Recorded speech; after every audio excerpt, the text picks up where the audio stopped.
Hi guys, welcome back to my channel, and in this video I'll be showing you how creative you can be with long exposure.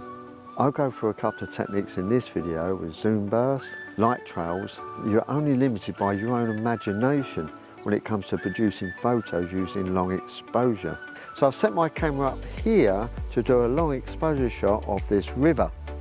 Now, in order to keep the camera as stable as possible, I've weighted the tripod down with my camera bag, and as it is during the daytime, I've fitted an ND filter system at the end of the lens.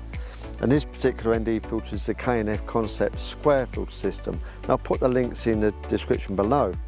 And I'm also using a remote trigger via my phone linked to the camera. So depending on what ND filter you're using and the effect you want from your exposure, in manual mode you are limited to 30 seconds.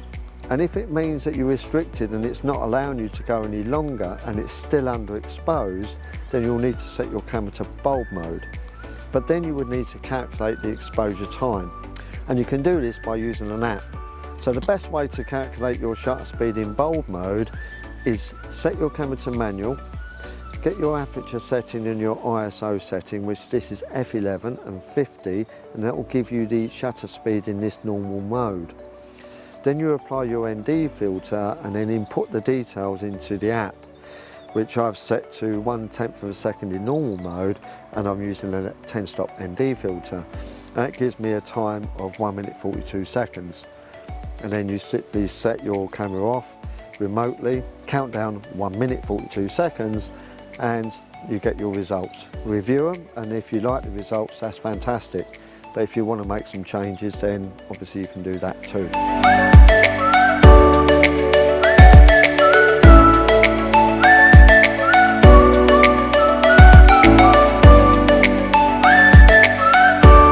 So I'm going to pack up here now and show you some other ways you can be creative with long exposure. So I've set myself up here for a long exposure using a shutter speed of 30 seconds so I can smooth out the river. You can see that plant pot there and this tree here, and then beyond that I've got the lights across the other side of the river, and I've taken a 30-second exposure, and I use my phone as a remote shutter button so I don't have to touch the camera. So that's perfectly stable, especially on this long exposure, so I should get some pin sharp images but with the river smoothed right out, and it should look lovely. Could even look like an ice rink.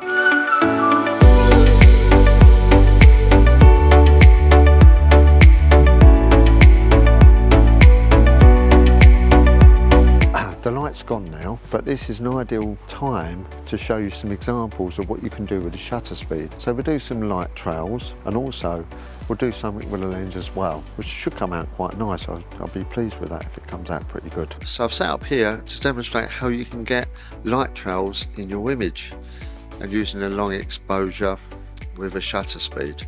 Simply mean you keep the shutter open for a little longer to allow the car to pass, or the bus, or whatever you want to take, to get that effect. It's about playing around with the shutter speed to get that effect that you're looking for. So obviously set your exposure up to get it correct, you adjust your aperture and your ISO to get the exposure right, but your key thing for you to set up is your shutter speed and get that right. So you know you need a long exposure, you need your shutter speed to open, that means more light's going to come onto the sensor, therefore you have to compensate that with your aperture and your ISO. And if it is a bright day, then you can use ND filters to block the light even further to help the exposure. If you're lucky enough and the car or the vehicle stops whilst the shutter's still open, what you get is a ghosting effect as well, which I did get when I was outside St Paul's Cathedral, which is a really nice effect of a bus.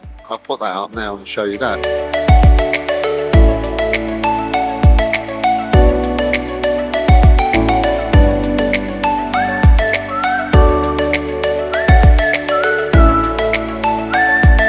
Here in front of a church that's nicely lit up, and I just thought I'd use the technique of zoom burst and shutter speed to illustrate the different effects you can get in your image, and I'm really pleased with the results I got. So I set the shutter speed to 3 seconds, and then moved the lens in to actually during that exposure, so I'm on a stable tripod to get the best effect, and moved the lens nice and softly. Really pleased with the results actually, it's looking pretty good.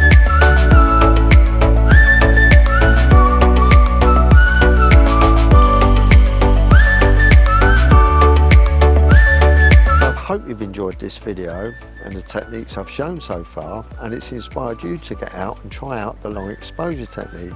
And there's endless possibilities for your creativity with this technique.